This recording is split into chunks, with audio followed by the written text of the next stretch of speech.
Blizzard needs to earn money. This is an understandable need for a big company like Activision Blizzard, who even managed to buy King Candy Crush Saga developer. For us, their games are means of entertainment, while for Blizzard, they are means of making money.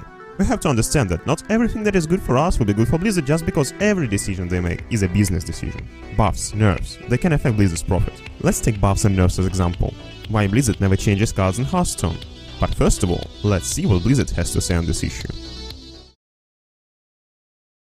Other CCGs may outright ban, restrict cards, but they are not going to come over to your house, kick down your door, tear the cards out of your hand and rip it up in front of your eyes. In a digital world, where my hyperbole gets out of control, we can't do that. And we don't like to do that. It feels really bad, and even worse for someone that may play Hearthstone less often or doesn't watch the latest news as closely as many players here do. Wait a second. You say that you don't want to do this, and while you have other options, you do exactly this. Why? My sentiment is that this position that Blizzard holds, a position of nearly physical cards collection, is a nice cover for their business decision of never touching cards. Get like this.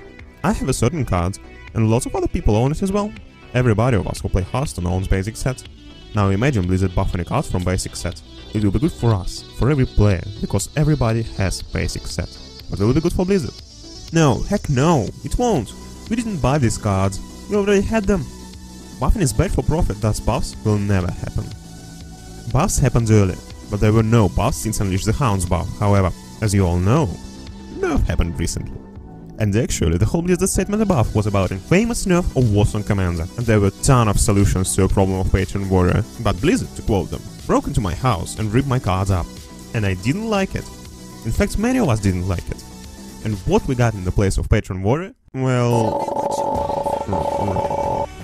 So I was riddled. Why so harsh? Following theory, maybe a little bit of stretch, but I think that they killed Warzone Commander because it was not profitable. While Patron Warrior was a very hard deck. It was a cheap deck. Now a little bit of backstory. As a new player, I found myself looking for a strongest deck. The difficulty didn't matter. My first competitive deck was Face Hunter because it was cheap and it was good. And my second competitive deck was Freeze Mage. A little bit of jump in difficulty, right? And nevertheless, I loved it.